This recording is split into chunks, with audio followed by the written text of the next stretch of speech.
години назад дека имаме разноразни такви платени нарачани убиства помеѓу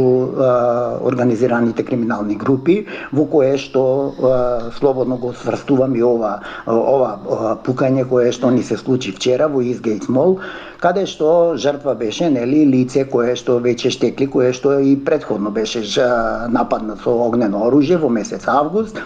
И тука мислам дека безбедносните служби кои што располагаат, а верувам дека располагаат со доста добри оперативни сознанија каде се движат овие лица кои што се занимаваат со овој вид на криминал, значи делот на трговијата со наркотици и така натака, каде значи кај што треба малку повеќе оперативно и надзорно да ги покриваат овие лица се со цел да спречат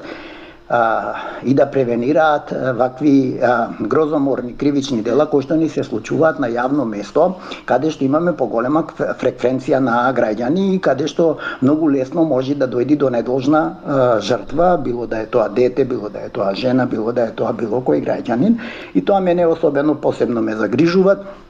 затоа што тука Министерството за внатрешни работи на превентивен план објективно потврлило и каде што треба да планират и предземат посебни мерки, посеопфатни мерки за превенирање на овие кривични дела, особено престрелките помеѓу организираните криминални групи. Но мене ме загрижува еден друг факт, каде што делот на корупцијата секако си има влијание и во Министерството за внатрешни работи, па често пати граѓаните знаат да кажат дека одредени полициски, не сите, одредени полициски службеници се на платниот список на организираните криминални групи и тие како такви непрофесионално си ја извршуваат службената задача за која што се платени и треба да си ја извршуваат.